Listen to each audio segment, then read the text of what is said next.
Libro del Génesis, capítulo 28, versículos 18 a 22. Se levantó Jacob muy de mañana y tomando la piedra que había colocado de cabecera, la erigió como estela y derramó aceite sobre ella. Y llamó a aquel lugar Betel, aunque al principio el nombre de la ciudad era Luz. Entonces Jacob hizo un voto diciendo: si Dios está conmigo y me guarda en este viaje que hago, si me proporciona pan para comer y ropa para vestirme, y vuelvo con bien a casa de mi padre, el Señor será mi Dios. Esta piedra que ha erigido como estela será una casa de Dios, y de todo lo que me concedas te ofreceré el diezmo. Entonces, como hemos escuchado, Jacob llamó a aquel lugar Betel. Él actuó simbólicamente, es decir, por medio de anticipar esas piedras que recibirían la unción. En efecto, los pueblos que han creído en el Mesías están ungidos, como dijo de ellos Juan. Dios es capaz de hacer de esas piedras hijos de Abraham, menciona el Señor en el Evangelio de Lucas, ya que en la oración de Jacob estaba prefigurado el misterio de la llamada de los gentiles, que vemos que es un aspecto que los padres de la iglesia repiten de manera constante y frecuente. O sea, insisten en el hecho de que los gentiles también han sido llamados desde el principio al misterio de la salvación. O sea, también les corresponde pues parte de esta alianza, incluso debido a el endurecimiento o esos rasgos, digamos, por lo menos criticables del hijo mayor, ¿no? Harán que éste pase a un segundo lugar y ocupe justo el primer lugar el hijo menor, o sea, el pueblo de los gentiles. Por eso, para Afrates, en su texto sobre la oración, aquí se da de manera simbólica un anticipo de lo que sería también la unción de los gentiles. Pues bien, ya os he dicho que Cristo es el Mesías, que Cristo es el ungido. Por eso Jacob no ungió la piedra para llegarse hasta ella y adorarla. Eso sería idolatría, no significación de Cristo.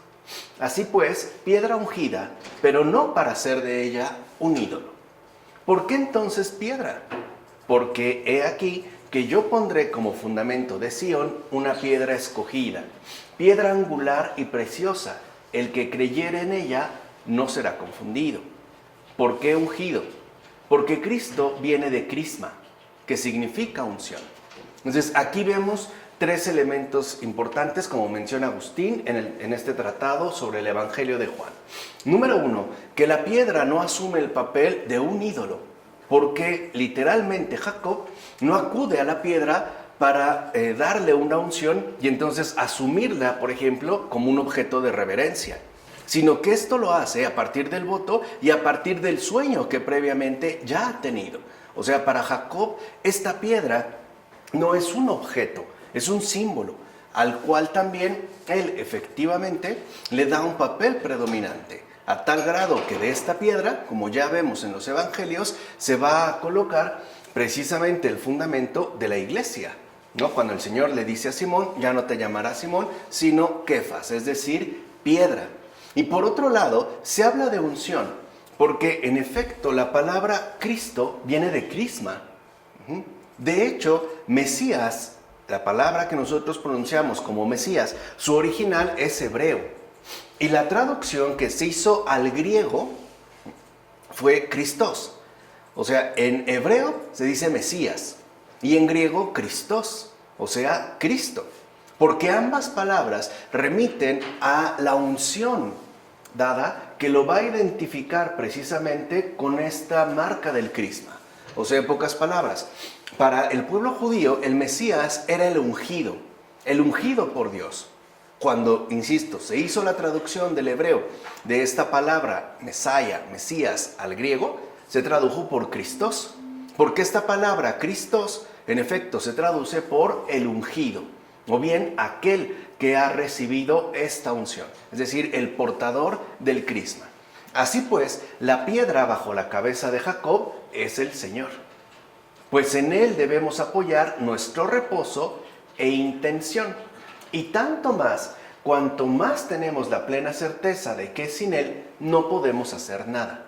Entonces aquí ya se nos invita a tener como un firme ¿no?, sustento, como una firme fuente de reposo al Señor. Por una parte, en relación a nuestro descanso. Por ejemplo, el hecho de que le encomendemos a Él todos y cada uno de nuestros asuntos. De tal manera que al vernos librados de las preocupaciones de este mundo, podamos alabarle en paz. No podemos decir literalmente en santa paz. Pero también es cierto que debemos colocar sobre este fundamento que es el Señor, es decir, sobre esta piedra, todas nuestras respectivas intenciones. O sea, todo aquello que hoy en día llamamos planes de vida. Ponerlo primero en esta base. ¿Para qué? Para que después no se vea ciertamente estropeado por la precipitación o en gran medida también por nuestra humana negligencia. O sea, ahí tendríamos pues un respaldo firme tanto para nuestro respectivo reposo, vernos librados de preocupaciones, como para llevar a cabo los diversos planes de vida que quizá traigamos entre manos. Ahora, Jacob ciertamente ungió la piedra y la erigió como estela, porque el verdadero israelita sabe que nuestro Redentor fue ungido por el Padre con el óleo de alegría.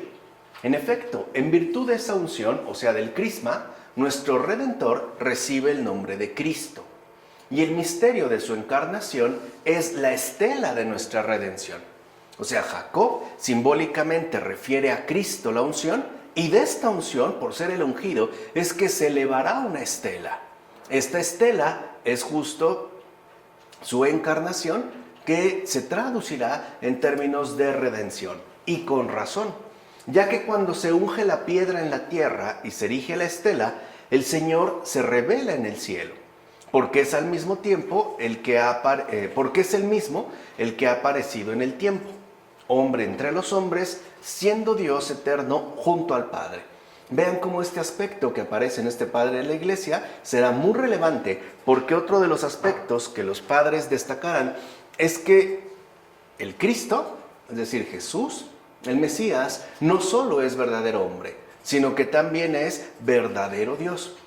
Y esto lo tratan también de referir, o más bien lo ponen al descubierto a partir de las propias Escrituras. Por eso la estela de nuestra salvación permanece con nosotros todos los días hasta la consumación del mundo.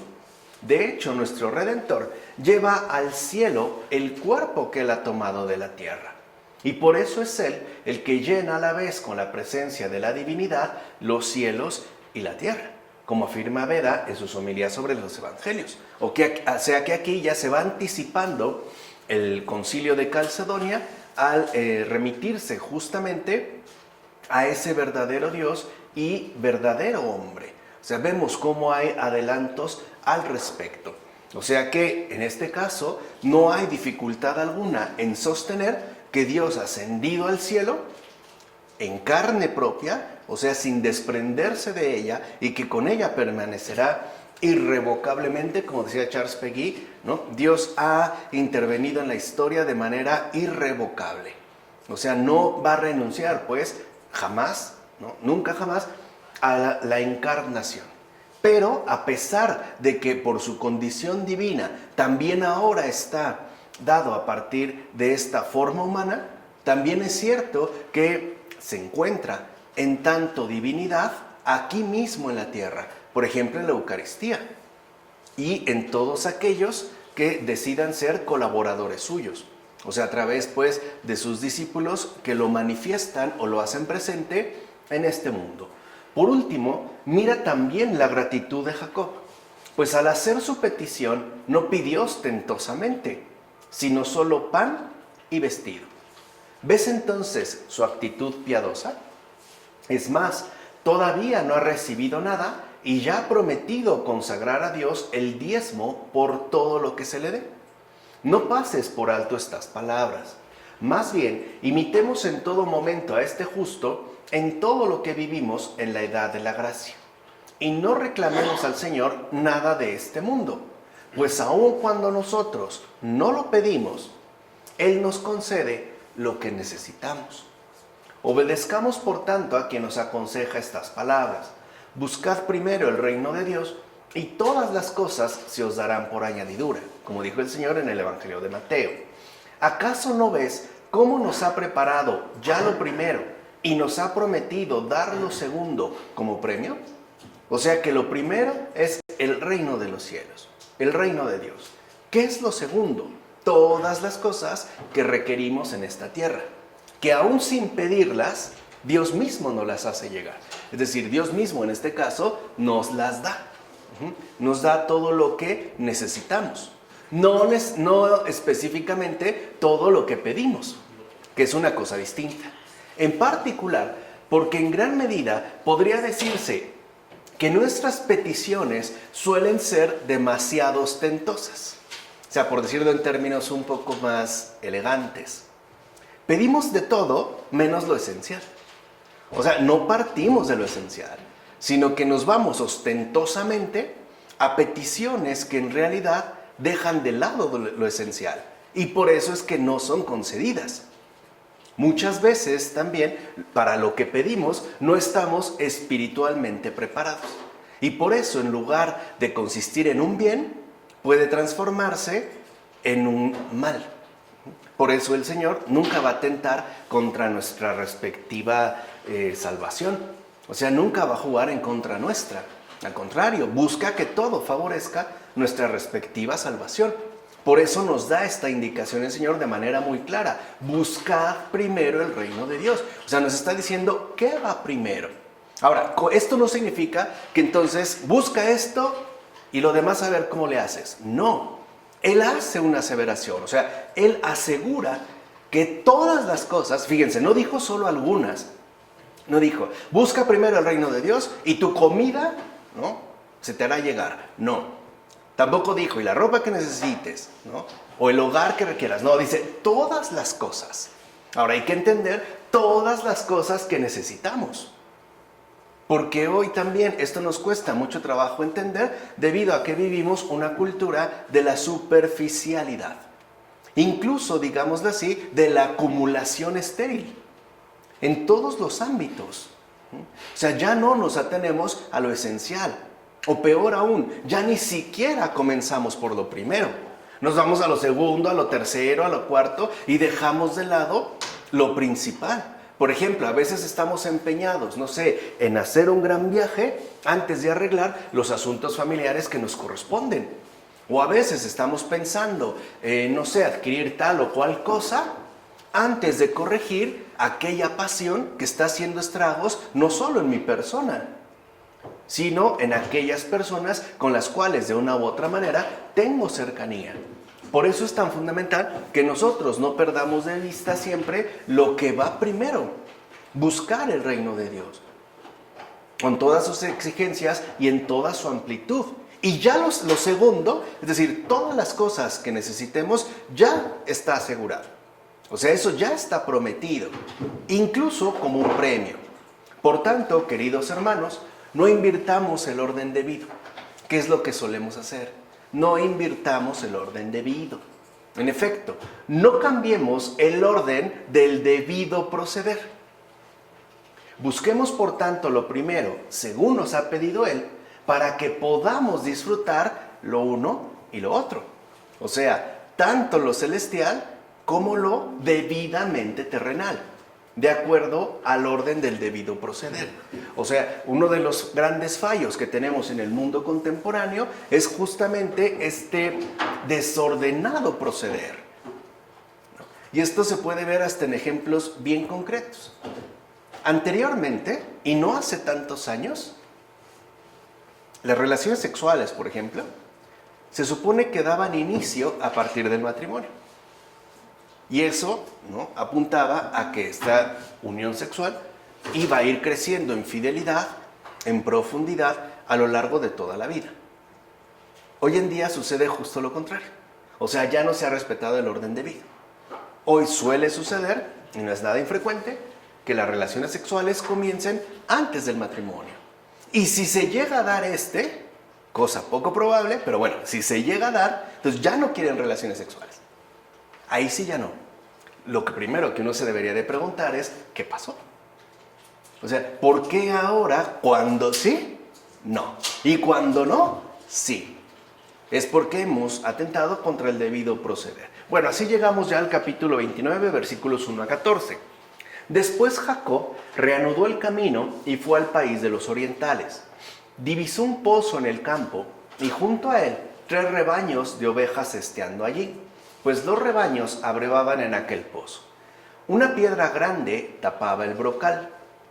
Allí se reunían todos los rebaños.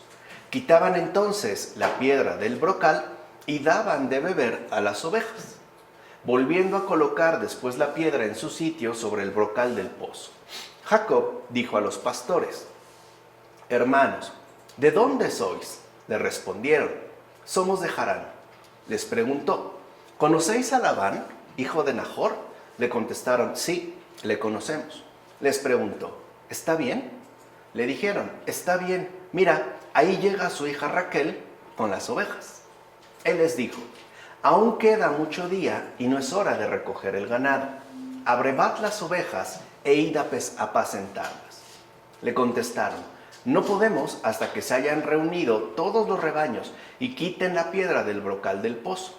Entonces podremos abrevar las ovejas. Todavía estaba hablando con ellos cuando llegó Raquel con las ovejas de su padre, pues era pastora.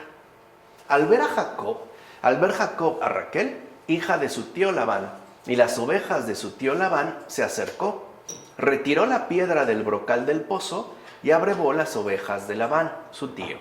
Después Jacob besó a Raquel y rompió a llorar en alto. Jacob declaró a Raquel que era pariente de su padre, pues era hijo de Rebeca. Entonces ella fue corriendo a contárselo a su padre. Cuando Labán oyó la noticia acerca de su sobrino Jacob, fue corriendo a su encuentro. Lo abrazó, lo besó y lo llevó a su casa. Allí, éste le contó a Labán todas aquellas cosas. Labán le dijo: realmente eres de mi carne y de mi sangre. Jacob permaneció con él 1 mes. Se parece una escena linda, ¿no? Una escena linda. Bueno, Jacob supo que aquel que había preparado en su momento a la hermosa Rebeca junto a la fuente era el mismo que ahora preparaba a Raquel junto al pozo. Jacob, de hecho, gracias al hijo que estaba oculto en él, llevó a cabo un prodigio. Movió una piedra que solamente muchos hombres podrían mover con dificultad. Porque si lo ven, habla en plural en los versículos que acabamos de leer, al momento de referirse a la piedra con la que se cubre el brocal.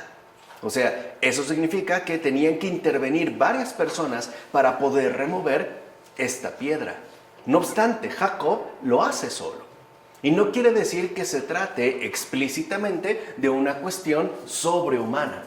Con ello ya se quiere reflejar que en estos acontecimientos está operando la gracia de Dios, tanto para su encuentro con Raquel, en relación a Jacob, como el hecho de que éste mueva una piedra solo, que únicamente varias personas en conjunto podrían llegar a mover, y eso con dificultad.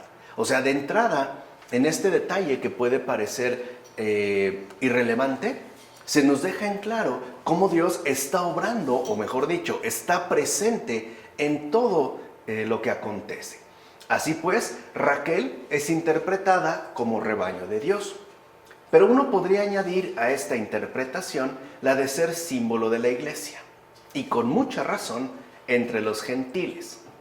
¿O acaso la iglesia entre los gentiles no es un verdadero prodigio? En efecto, ella es el rebaño de Cristo, mezclado con los antiguos rebaños y ciertamente guardado en los rediles del Salvador. Por eso dijo: tengo también otras ovejas que no son de este rebaño, y también aquellas es preciso que yo las lleve, y oirán mi voz, y se harán un solo rebaño y un solo pastor, como dijo Jesús en el Evangelio de Juan. De hecho, los santos discípulos del Señor apacentaron las iglesias de Cristo, pues las criaturas racionales estaban destinadas a estar bajo la autoridad de ella, la iglesia. Así pues, los santos discípulos se hicieron sus amadores y portadores y la presentaron a Dios como novia, es decir, como virgen casta, como afirma Cirilo de Alejandría en las inscripciones sobre el Pentateuco. O sea que al mismo tiempo lo que vemos es que esta unión ¿no? Este desponsorio entre Cristo y su iglesia, que aquí también está representado, está simbolizado por Jacob y Raquel, es pura obra de la gracia. Es de hecho un verdadero prodigio.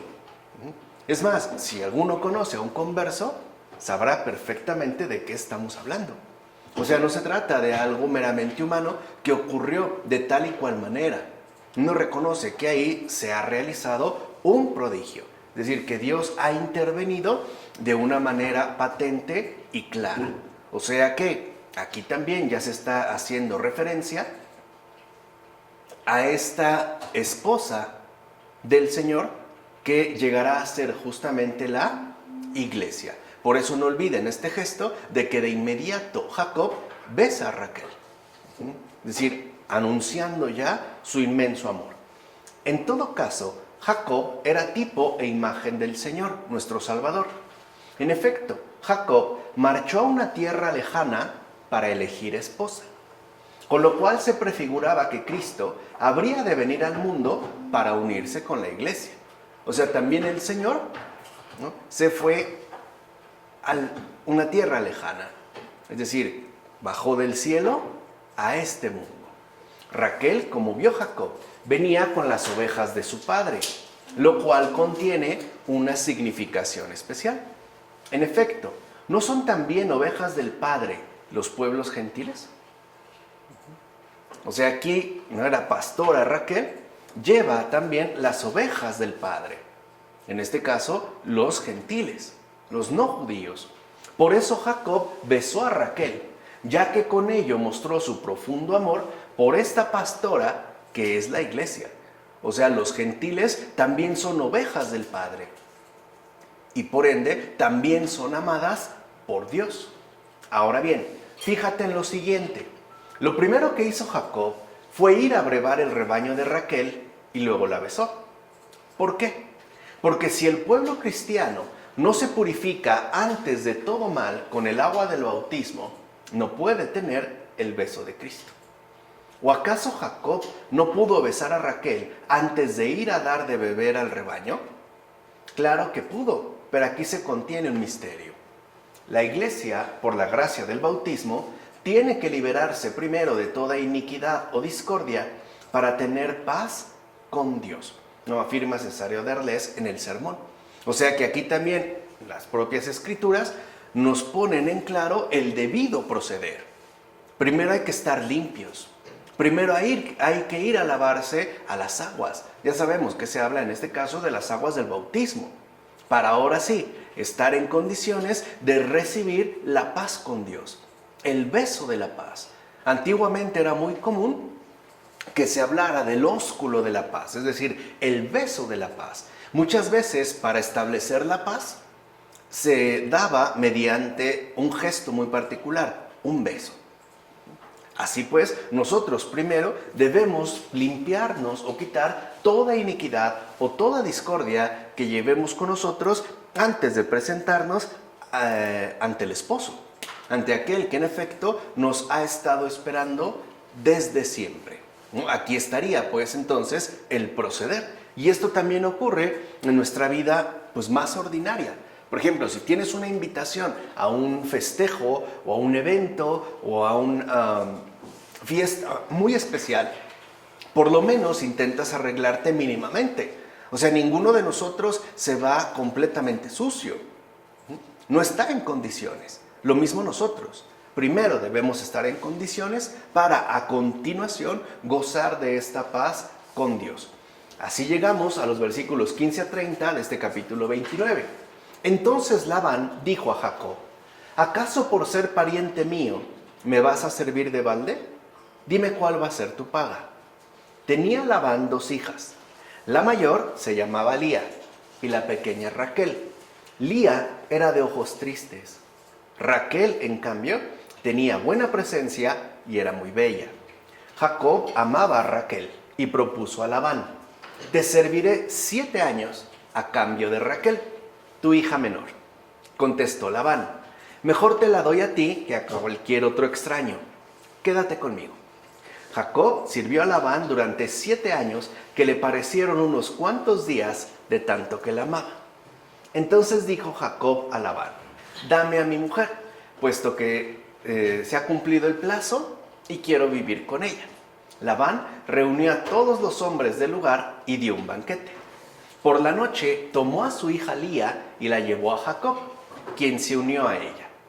Labán dio su propia esclava Zilpá a su hija Lía como esclava. Al llegar la mañana, vio Jacob que ella era Lía. Y Jacob dijo a Labán: ¿qué es lo que me has hecho? No he servido en tu casa a cambio de Raquel. ¿Por qué me has engañado?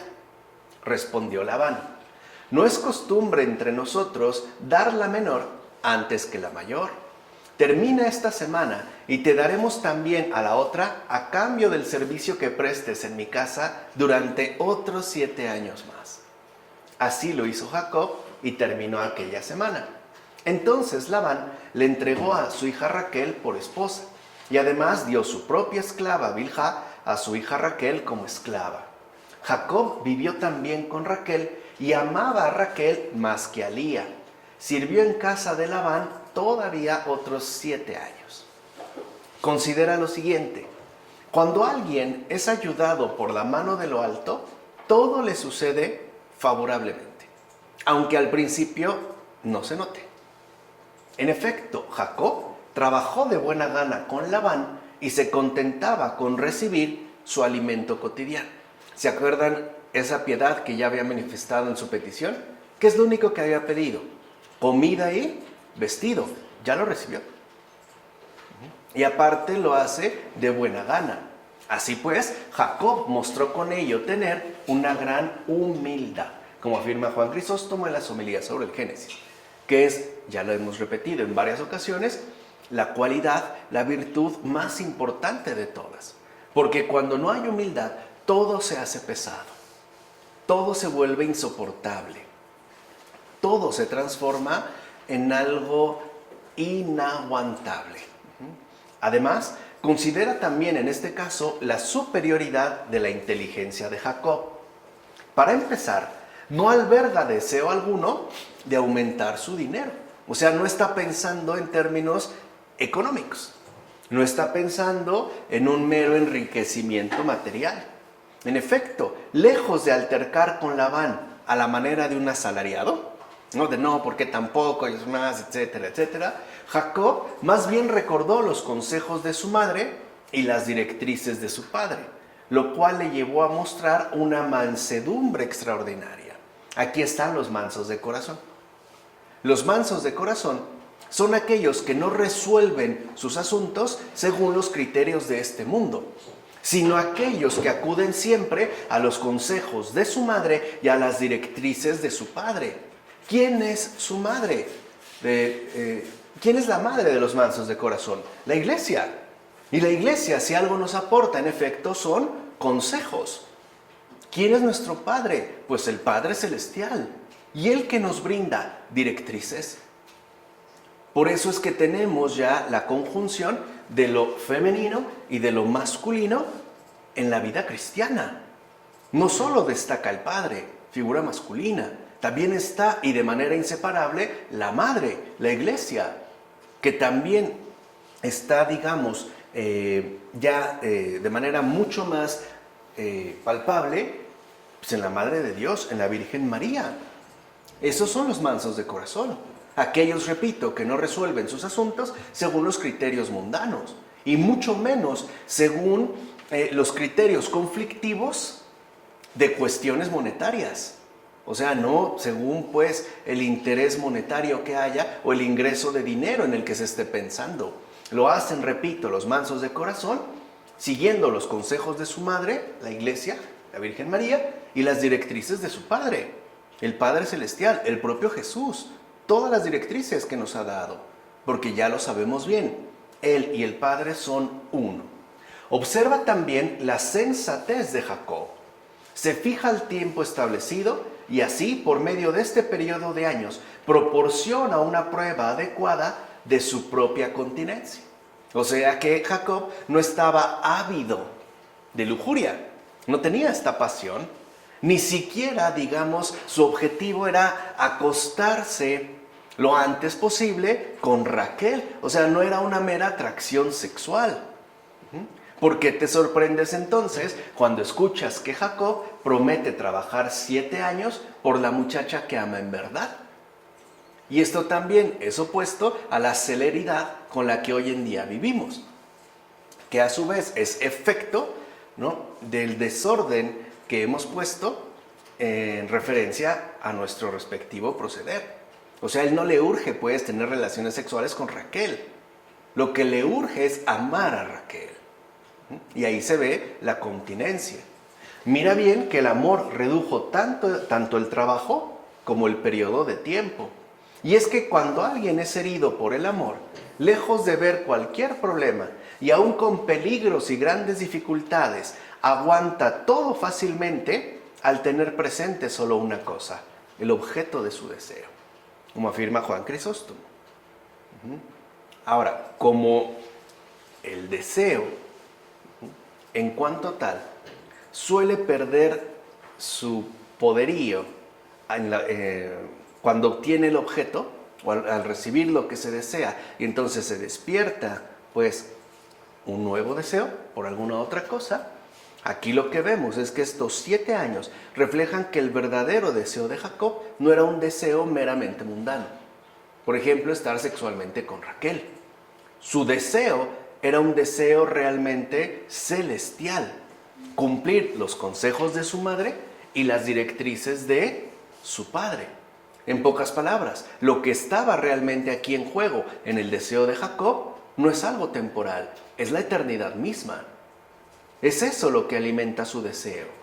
Por eso este deseo no muda, por eso este deseo no cambia, cosa que sí sucede y es inevitable en este mundo. Por ejemplo, ¿cuántas veces tenemos el deseo de tener tal cosa y en cuanto la tenemos, casi de inmediato perdió su encanto?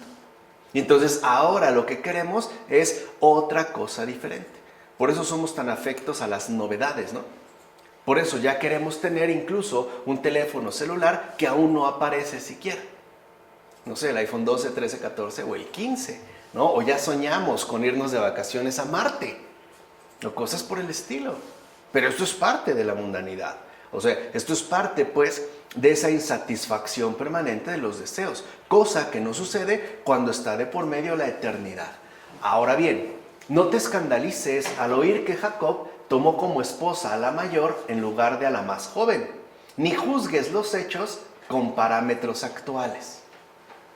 En aquellos tiempos se permitía a los hombres convivir con 2 o 3 esposas con el propósito de aumentar la raza humana.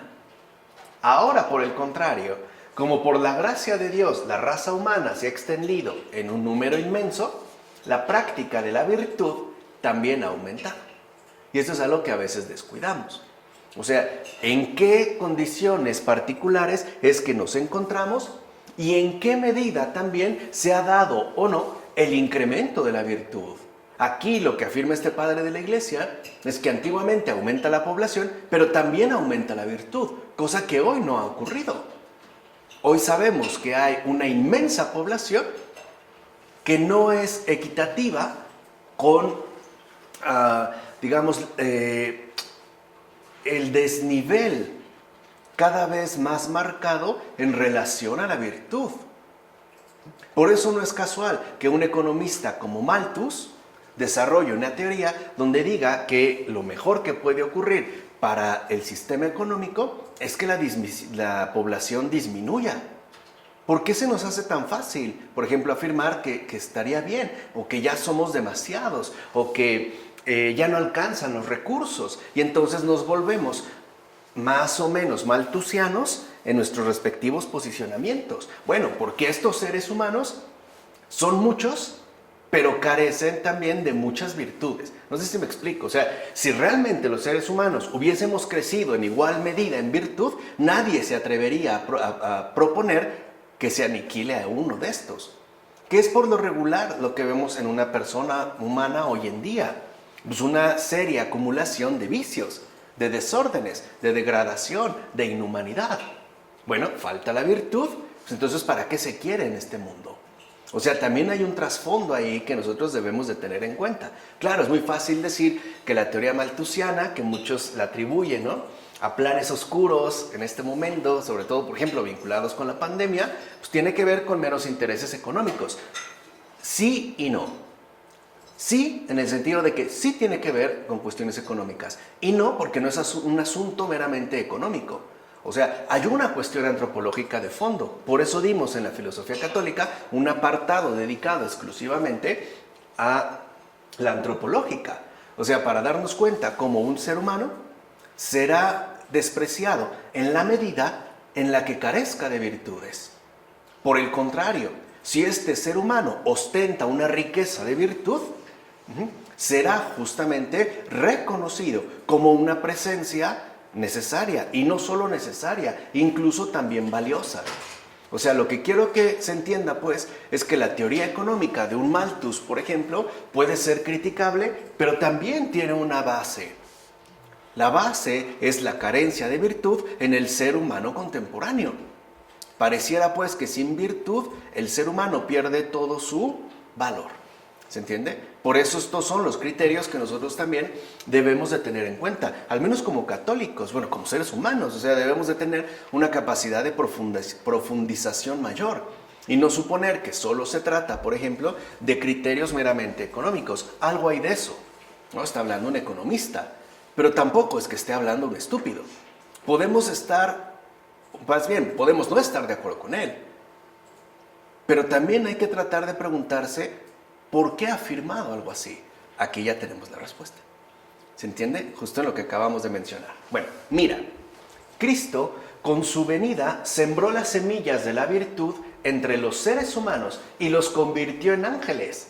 Es decir, por medio de desarraigar las anteriores costumbres. En efecto, puesto que aquella práctica no era del todo correcta, se ha desarraigado ya y nadie es libre de proponerla. Por consiguiente, lejos de intentar retornar a lo desarraigado por Cristo, o sea, a la ausencia de virtud, o por lo menos a lo no plena y completamente virtuoso, lejos, repito, de intentar retornar a lo desarraigado por Cristo, busca más bien lo útil, es decir, lo que no es espiritualmente dañoso. Y ahí hay otro criterio que debemos tener en relación, por ejemplo, al utilitarismo, que se basa en un criterio meramente de beneficio, en el criterio de la utilidad. Para el utilitarismo, lo que cuenta, pues, es la utilidad, que de tal o cual asunto se puede llegar a derivar. Pero hay un problema. Hay cosas que quizá nos puedan resultar materialmente útiles, pero espiritualmente dañosas. Por ejemplo, un aumento desmedido en la propia riqueza, en la riqueza económica. Sí puede ser útil materialmente, pero también nos expone a algo espiritualmente dañoso. Sobre todo si no hemos desarraigado a fondo lo que Cristo desterró. O sea, si no estamos en una verdadera comunión con el Señor. Por eso cuando nosotros, pues, pensemos en lo útil, no solo lo pensemos como aquello que me brinda cierta cantidad de beneficio en esta tierra, sino que evaluémoslo en torno a qué daño puede producir o puede producir en general en términos ciertamente espirituales. Esto es algo que, por ejemplo, la modernidad para nada toma en cuenta. Hoy vivimos un mundo lleno de útiles, cosas que nos resultan útiles, es cierto, pero que también pueden convertirse en algo espiritualmente dañoso.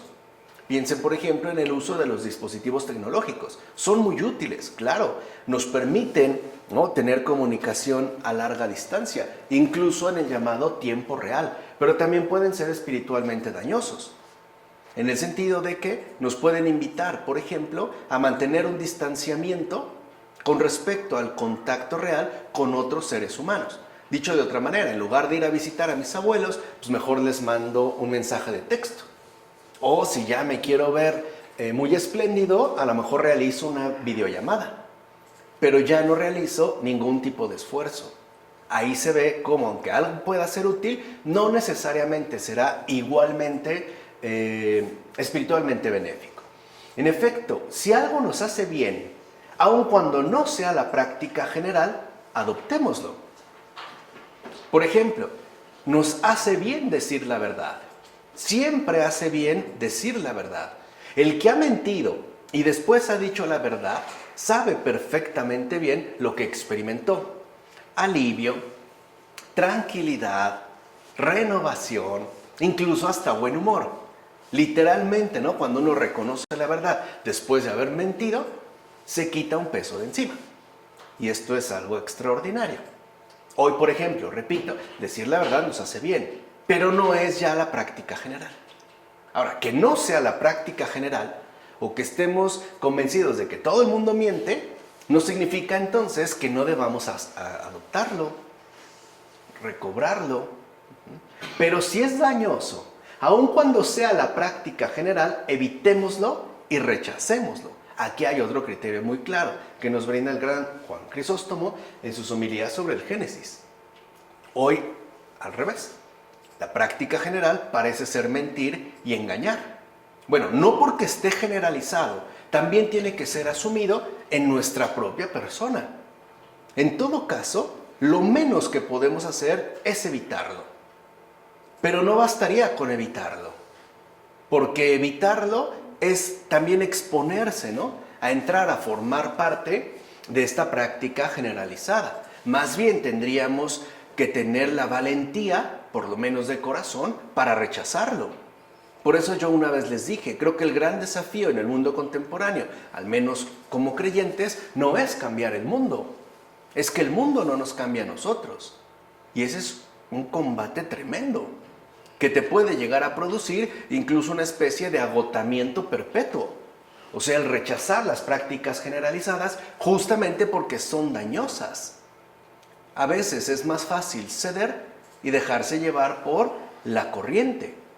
¿No? Sabemos, para los expertos nadadores, ¿no?, sabemos que nadar contra corriente es triplemente cansado. ¿Por qué? Porque se te van, te van obstaculizando fuerzas opuestas, que además te invitan no solo a un desgaste mayor, también a un esfuerzo muchísimo más intensivo. Por eso es tan importante entonces que nosotros no perdamos de vista estos consejos. Por último, el hecho de que Jacob tomara 2 esposas contiene un misterio. En efecto, las 2 esposas representaban a 2 pueblos. Al pueblo judío, de mirada triste, y si lo ven, sí hay algo en el pueblo judío de mirada triste. Algo hay ahí. O sea, aunque sonrían, como que hay algo, aunque sea mínimo, de esa mirada triste, y al pueblo gentil. Por tanto, las 2 mujeres, es decir, Lía y Raquel, que se unieron al bienaventurado Jacob, eran figura de estos 2 pueblos. Y a estos 2 pueblos, que procedían de distinto linaje como 2 muros de separación, se unió Cristo como la piedra angular. O sea, al final, ¿gracias a quién quedamos unidos? A Cristo. Judíos y gentiles, gracias a Él. Él fue, en efecto, la piedra angular. Porque estos 2 pueblos estaban, ¿no?, tan distinguidos como si se tratara de 2 muros inquebrantables de separación. Es más, al rechazar esta piedra angular, o sea, al rechazar a Cristo, en efecto se vuelve a destacar esta separación. Tanto de allá para acá, o sea, de los judíos hacia nosotros, como de nosotros hacia ellos. Como si se trataran de gente completamente extraña, ¿no?, con algo con lo que no tenemos absolutamente nada que ver. Bueno, esto se superó gracias a la unión que realizó Cristo. De hecho, en Él se besaron y en Él merecieron hallar paz eterna, como dice el apóstol. Él es nuestra paz, el que hizo de los pueblos uno solo, ¿no? Lo afirma San Pablo en la carta a los Efesios. Pues bien, ¿cómo hizo de los 2 pueblos uno solo? Primero, uniendo efectivamente los 2 rebaños. Y luego, juntando entre sí los 2 muros de separación. ¿O no es verdad que un número no pequeño del pueblo judío también creyó en él? Como menciona Cesareo de Arles en el sermón. ¿No los primeros cristianos fueron literalmente del pueblo judío? ¿No fue el propio Jesús de Nazaret judío? De linaje de sangre, no su madre, ¿no? La muy santa Virgen María, ¿no también fue judía? ¿San José? ¿Y Pedro? ¿Y Juan? ¿Y todos los apóstoles? ¿Y Pablo? O sea, ¿no realmente de ahí también brotó? ¿No logró juntar a unos con otros? De aquí, y no solo eso, sino que además, una vez que los juntó, ahora sí, se vino abajo los muros de separación. Recuerden que es algo que experimentó Pedro en carne propia, ¿no? Cuando va a casa de este general romano, ¿no? Y el principio decide no entrar. Pero él nota la manifestación del Espíritu Santo. Y dice esta expresión tan bella en Pedro, ¿no? Ahora caigo en la cuenta de que Dios no hace distinción entre personas. Es decir, no ha venido a separar, ha venido a reunir primero los rebaños para que después se vengan abajo los muros de separación. Bien, capítulo 29, versículos 31 a 35. Vio el Señor que Lía era menospreciada y la hizo fecunda, mientras que Raquel era estéril. Lía concibió y dio a luz un hijo, al que puso por nombre Rubén, porque se dijo: el Señor ha visto mi aflicción, por eso ahora me amará mi marido. Concibió de nuevo y dio a luz un hijo, y exclamó: porque el Señor ha oído que era despreciada, me ha dado también a este, y le puso Simeón. Volvió a concebir y a dar a luz un hijo, y dijo: ahora esta vez mi marido vendrá a unirse a mí, porque le he dado 3 hijos. Y por eso le puso por nombre Leví. Concibió otra vez y dio a luz un hijo, y exclamó: esta vez doy gracias al Señor. Por eso le puso por nombre Judá. Aquí ya tenemos pues el significado de estos 4 nombres, ¿no? De estas primeras 4 que vendrían a conformar posteriormente las 12 tribus de Israel. Es decir, Rubén, en un primer momento, Simeón, Leví y Judá. Y dejó de dar a luz. Para empezar, mira bien la sabiduría y el ingenio de Dios. Considerando que por su belleza una mujer atraía el favor y la preferencia de su marido, y porque a la otra tal belleza le faltaba, parecía que era entonces rechazada, a esta última Dios mismo le despertó la facultad de engendrar, mientras que dejó a la otra con el útero inactivo. Dios trató así a las 2 mujeres con su amor por lo siguiente: para que una pudiera tener un poco de consuelo de lo que naciera de ella, y así la otra no pudiera enorgullecerse ante su hermana por su encanto y belleza, como afirma Juan Crisóstomo. O sea, el Señor lo que hizo fue inculcarles la humildad. Es cierto, Raquel era más bella, pero Lía tenía hijos. De tal manera entonces que se compensara. Lo que pudiera parecer grande, por ejemplo la belleza, ante la maternidad se desploma. Y aquí también vemos cómo estos muros de separación pueden darse a partir de criterios pues bien básicos, bien humanos, como sería la belleza o la capacidad, por ejemplo, intelectual. Lo podemos ver, por ejemplo, en un Stephen Hawking, un intelecto brillante y un cuerpo totalmente descompuesto. Al revés, hay personas que a lo mejor tienen un cuerpo destacado, pero un corazón pues bastante tenebroso. Ahí está Oscar Wilde, ¿no? El retrato de Dorian Gray, por ejemplo. Podemos tener algo exteriormente encantador, pero una putrefacción interior insoportable, incluso para su propio poseedor. Ahí está, me parece, esa grandeza de Wilde en el retrato de Dorian Gray. Y lo mismo pasa con los dos pueblos. Nosotros podemos decir que, claro, somos la esposa del Señor. Sí, pero ellos fueron primero.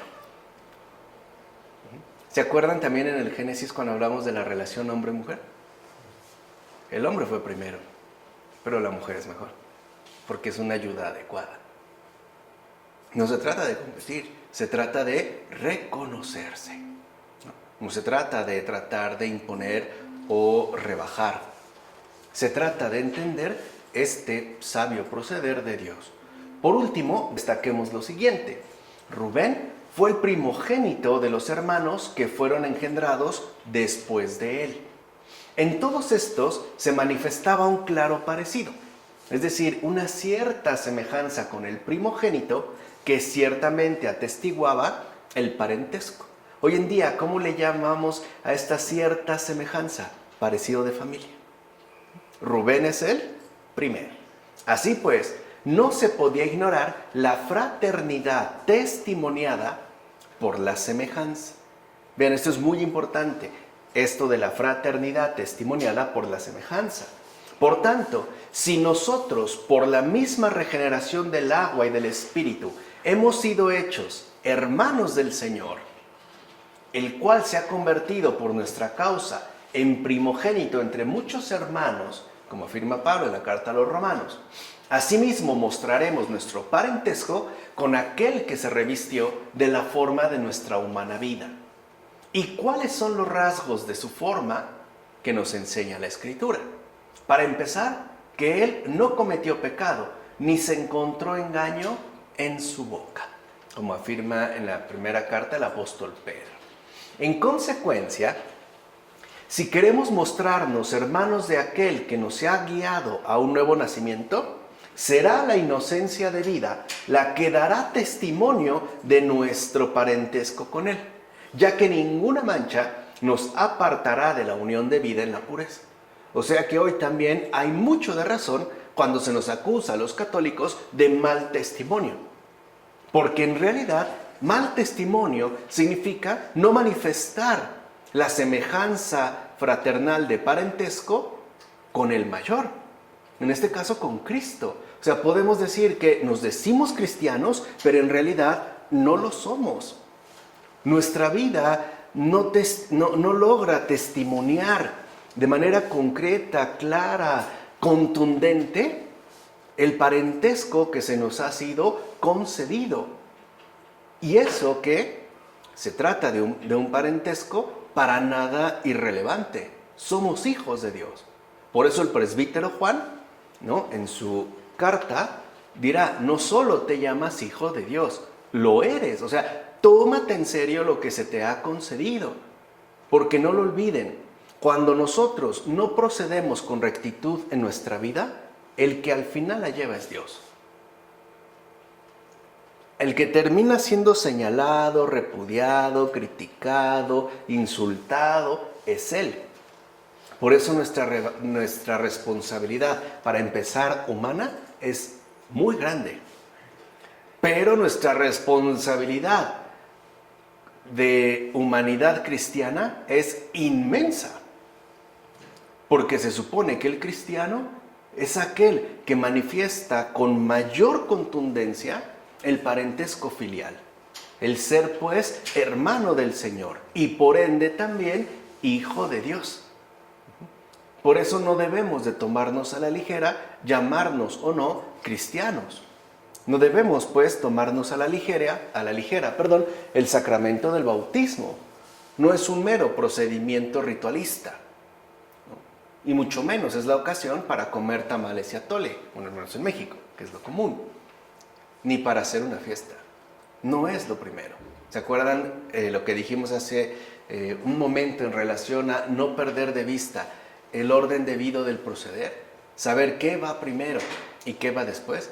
Recuerden que para nuestros primeros hermanos en la fe, el simple hecho de llamarse cristianos les costaba la vida. No había ningún otro delito. El propio Tertuliano, ¿no?, lo dijo abiertamente. El único crimen que se nos imputa es llamarnos cristianos. Nada más. Bastaba con que te preguntaran, ¿eres cristiano? Y tú dijeras, sí, para que fueras condenado a muerte. Ya no se indagaba a más, o sea, ya no se tenía, pues, que establecer un juicio o alguna investigación. El propio pronunciamiento salido de tus labios era ya tu condena a muerte. O sea, no era poca cosa. Hoy nosotros como que nos hemos relajado y pensamos que se trata quizá de una cuestión que no nos involucra, por lo menos no tan radicalmente. O sea, como que puedo decir que soy católico, algo muy común. Por ejemplo, en México nos decimos que somos católicos, pero de palabra, nominales, pero no vivenciales, no testimoniales. O sea, lo decimos sin testificar, o sea, sin ser verdaderos testigos. Además, el primogénito es justicia. La pregunta es, ¿nosotros también procedemos con justicia? Es santificación. O sea, nosotros también nos empeñamos en la santidad. Es amor. Nosotros también. Es redención. Nosotros también promovemos la redención y muchas otras cosas parecidas. Así pues, si nuestra vida está sellada con estas características, daremos tales señas de la nobleza de nuestro nacimiento que quienes las vean fielmente plasmadas en nuestra vida atestiguarán nuestra fraternidad con Cristo. O sea, nuestro ser cristiano, como afirma Gregorio de Niza en su texto sobre la perfección. O sea que ahora vemos cómo en realidad, ¿no?, la filiación concedida al cristiano consiste en hacer visible esta fraternidad con Cristo, la presencia de Dios en la tierra. Y eso es algo que debe estar presente en todos y cada uno de los aspectos de nuestra propia vida, no solo en lo exterior, también en lo interior, no solo en lo que los demás ven, sino también en aquello que solo Dios ve, no solo ante los demás, ante Dios, ante uno mismo. Allí es donde aplicaría este criterio fundamental de rectitud, ¿no? Creo que a esto se refería von Balthasar cuando decía en uno de sus escritos que parece que ha desaparecido la fuerza alfa. Si mal no recuerdo, le decía la fuerza alfa de los primeros cristianos. O sea, este testimonio pleno de fraternidad con Cristo a partir de la propia vida. Porque seamos sinceros, el verdadero cristiano no anda diciendo que es cristiano. Los demás son los que le reconocen como tal. Por eso podemos a veces, ¿no?, decir si este es o no un buen cristiano. Y no es por un juicio, es simplemente por un reconocimiento. Se ve, podríamos decirlo así. Bueno, llegamos ya entonces al capítulo 30, versículos 1 a 8. Raquel, fíjense, primero con Lía, ¿no? Ahora, Raquel veía que no daba hijos a Jacob y tuvo celos de su hermana. Entonces dijo a Jacob, dame hijos o si no moriré. Jacob se enfadó con Raquel y exclamó, ¿acaso estoy yo en el puesto de Dios que te ha privado del fruto de tu vientre? Ella respondió, ahí tienes a mi esclava Bilhá, llégate a ella y que dé a luz sobre mis rodillas. Así yo tendré hijos por medio de ella. Y le dio a su esclava Bilhá por mujer y Jacob se llegó a ella. Bilhá concibió y dio un hijo a Jacob. Entonces dijo Raquel, Dios me ha hecho justicia y ha escuchado mi voz dándome un hijo. Por eso le puso por nombre Dan. De nuevo concibió Bilhá, la esclava de Raquel, y dio a Jacob un segundo hijo. Y Raquel exclamó, he peleado con mi hermana peleas divinas y he vencido. Y le puso por nombre Neftalí. Mira, Lía engendró a Rubén, a Simeón, a Leví y a Judá, y dejó de engendrar. Raquel era estéril. Ella, puesto que había oído de Jacob que Abraham oró por Sara la estéril y fue escuchado, recuerden que antes lo que prevaleciera era la oralidad, ¿no?, la experiencia viva, no a través de un texto, sino a través de la palabra. y que asimismo Isaac suplicó por Rebeca y obtuvo respuesta, o sea, tanto el papá como el abuelo de su esposo, pensó que su cerrado seno no se había abierto porque él no había suplicado por ella, como afirma Efrén de Nisibi en el comentario sobre el Génesis.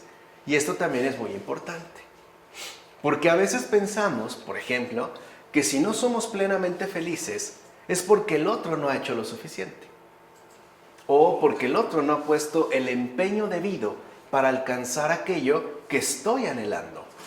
O sea, en pocas palabras, solemos señalar a los demás como fuente de nuestra desdicha, o por lo menos como una fuente de culpabilidad más o menos clara, que es también en este caso el proceder de Raquel. Bueno, a ver, si yo soy estéril, pero si su abuelo lo hizo y funcionó, si su propio papá lo hizo y funcionó, ¿por qué no lo ha hecho? Pero aquí hay un aspecto importante.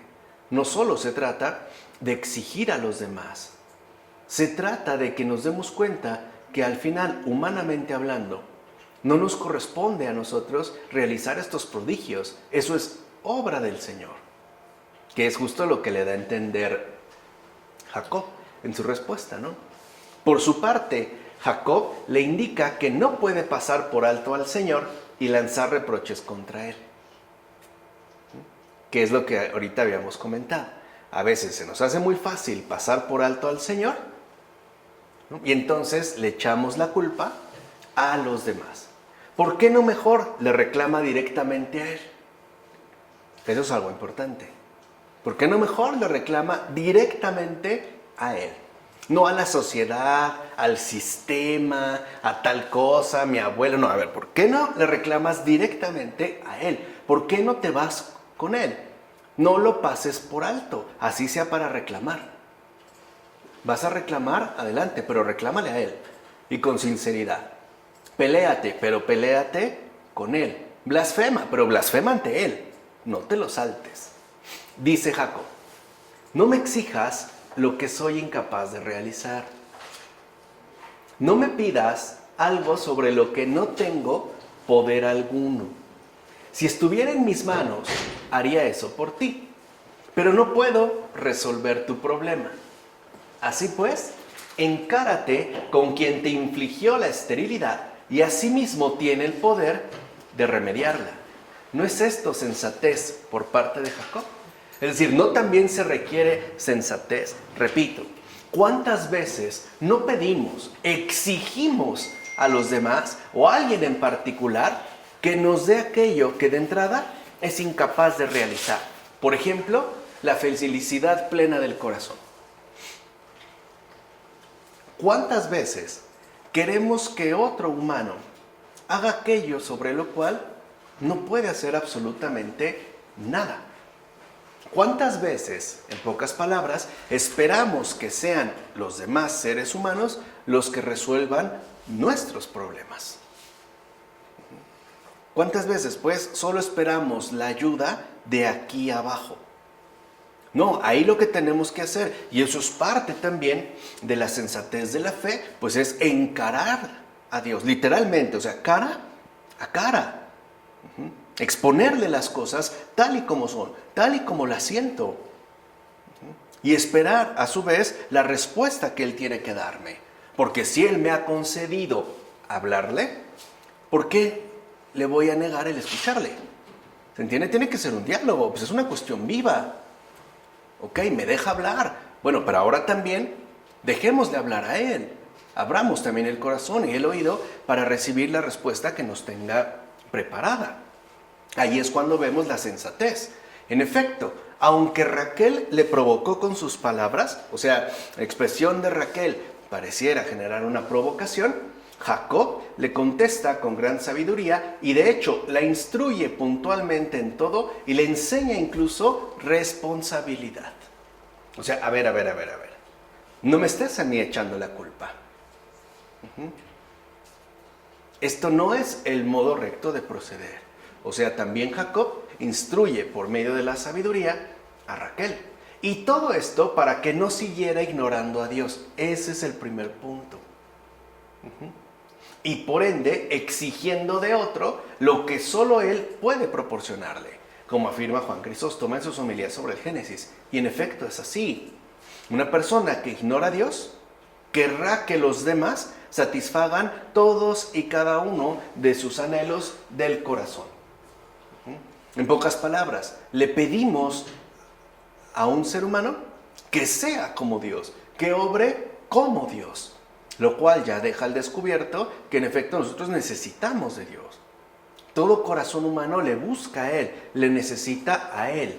En primer lugar, porque nuestro corazón tiene anhelos infinitos y solo el infinito los podría colmar infinitamente, ¿no? Y en segundo lugar, porque el ignorar a Dios siempre hará que bajemos la mirada y señalemos a lo primero que tengamos enfrente.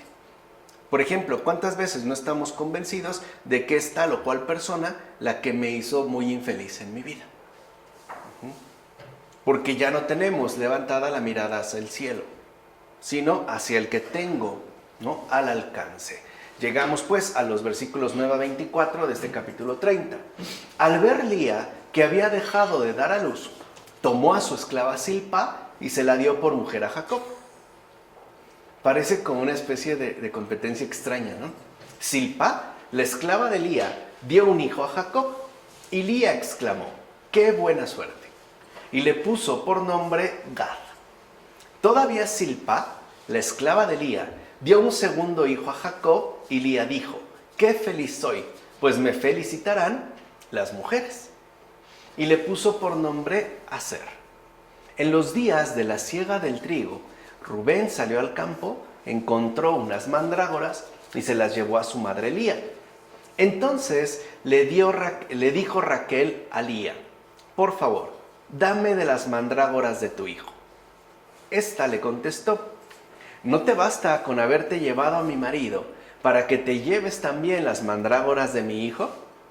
Repuso Raquel: está bien, que duerma contigo esta noche a cambio de las mandrágoras de tu hijo. Y al llegar Jacob del campo por la tarde, Lía salió a su encuentro y le dijo: vente conmigo, pues he pagado por ti con las mandrágoras de mi hijo. Y Jacob se unió a ella aquella noche. El Señor escuchó a Lía, que concibió y dio a Jacob el quinto hijo. Dijo Lía: Dios me ha pagado por dar mi esclava a mi marido. Y le puso por nombre Isacar. De nuevo concibió Lía y dio a Jacob el sexto hijo. Dijo entonces Lía: Dios me ha hecho un buen regalo. Esta vez me ganaré a mi marido, pues le he dado 6 hijos. Y le puso por nombre Zabulón. Después dio a luz una hija y le puso por nombre Dina. Dios se acordó de Raquel. Dios la escuchó y la hizo fecunda. Ella concibió y dio a luz un hijo y exclamó: Dios ha quitado mi afrenta.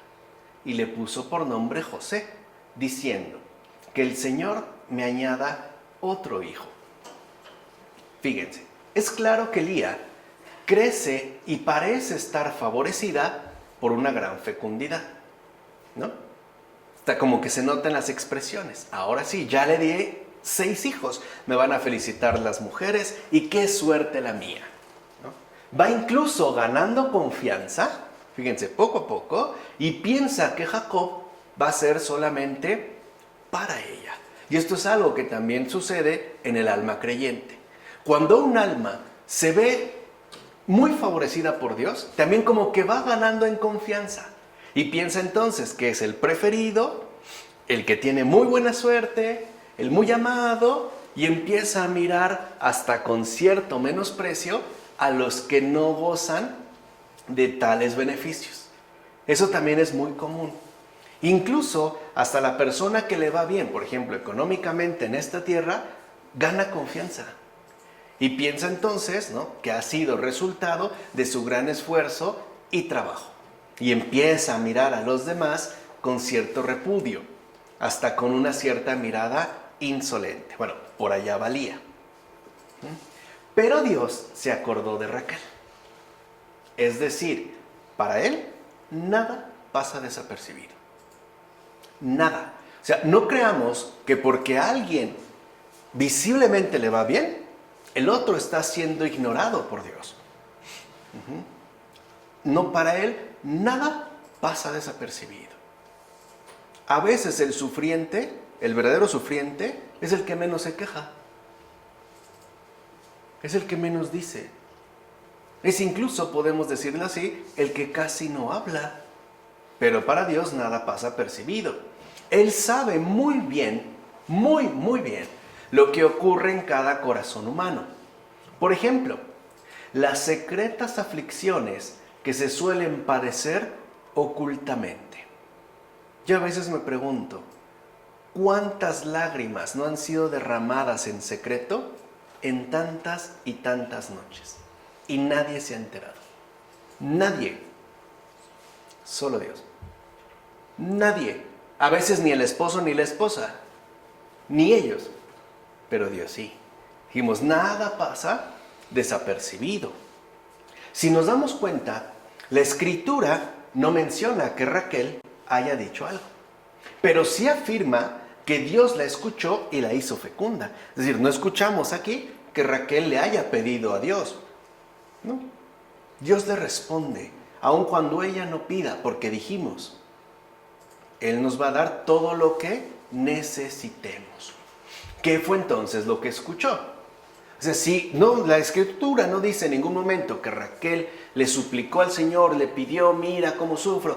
Entonces, ¿qué es lo que escuchó? Pues los lamentos y las súplicas que su corazón desprendían en silencio. Nuestro corazón es una oración incesante a Dios, que solo Él escucha. Y además, que no solo Él escucha, que solamente Él entiende y comprende verdaderamente. ¿Cuántas veces no nos ha pasado que queremos abrir del corazón a otra persona y no nos logra comprender? Y volvemos a lo anterior. No es culpa del otro. Es porque eso es algo que solo Dios puede realizar. Dios sí escucha esos silenciosos clamores que los demás seres humanos no pueden ni siquiera percibir. Ni siquiera. Por eso Raquel exclamó, Dios ha quitado mi afrenta. No dice, Dios respondió a mi llamada y por eso quito mi afrenta. No, Dios me ha quitado mi afrenta. Por decirlo así, como que se le adelantó. Ahí hay un diálogo. El corazón suplica a Dios y Dios responde a este corazón afligido. Por eso Dios nunca es indiferente ante nuestras verdaderas aflicciones, no ante nuestros melodramáticos caprichos. Estoy hablando de aflicciones sinceras. No el hecho de que no me pude ir a Hawái este fin de semana y estoy deprimido. No, estoy hablando de cosas serias. O sea, cosas realmente relevantes. Bueno, es decir, Dios mismo la libró tanto de la afrenta exterior, el que se la señalaran, porque bueno, Lía pues ya, ¿no? Literalmente está llena de hijos y esta no tiene ninguno, salvo los que ha tenido a través de la esclava, pero al final no es ella, pues, madre directa, aunque sí tenga una legitimidad cultural, ¿no? Tanto la libra Dios, pues, de la afrenta exterior como de la afrenta interior. Porque en este tipo de situaciones incluso uno se siente mal consigo mismo. O sea, no solo tengo la afrenta de los demás, sino también una afrenta interior de decir, pero ¿qué es lo que ha pasado? ¿No? ¿Por qué los demás me critican tanto o me señalan? Y esto también parece que en mí se vuelve una especie como de señalamiento, ¿no? Una especie también como de dolor interno. Y fue entonces cuando le hizo en verdad fecunda. Ahora, ¿de qué fecundidad estamos hablando?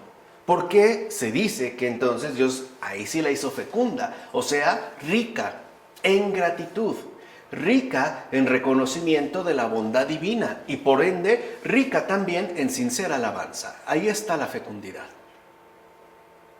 Cuando Dios se manifiesta en nuestra vida, también nos hace sumamente fecundos. En primer lugar y sobre todo, de gratitud.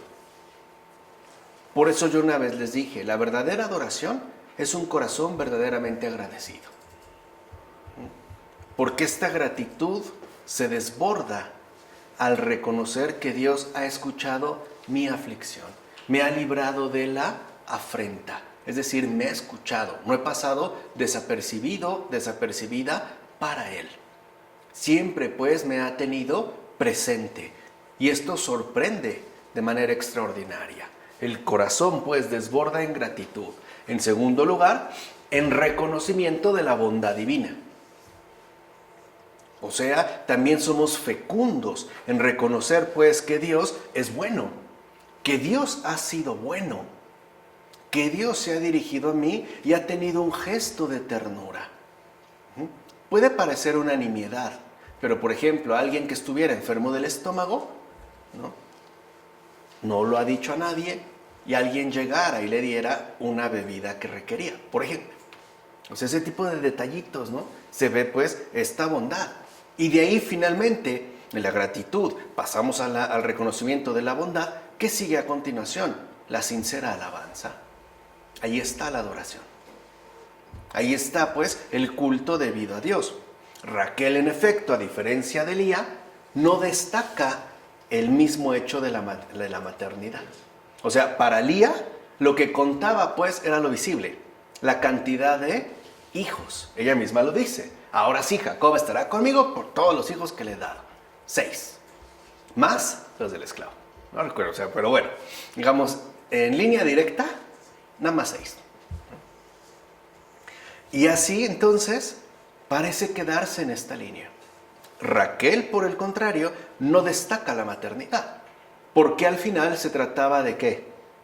Un hijo. Lo que realmente destaca Raquel es el inmenso favor que Dios le ha hecho a ella. O sea, el hecho de que Dios se ha compadecido de ella, ha atendido, por así decirlo, las súplicas del corazón. Por eso, ya para terminar en esta ocasión, me parece que es muy importante que nosotros no confundamos las peticiones de la boca con las súplicas del corazón. Porque siendo sinceros, casi nunca coinciden. O sea, no creamos que lo que yo pido con la boca es necesariamente coincidente con la súplica de mi corazón. Por eso el Señor no se queda en la habladuría, sino que se va a lo esencial. Es decir, por eso muchas veces nuestras peticiones con la boca no son atendidas, porque no son lo esencial, no son lo importante. Lo que sí el Señor jamás descuida es la súplica de nuestro corazón.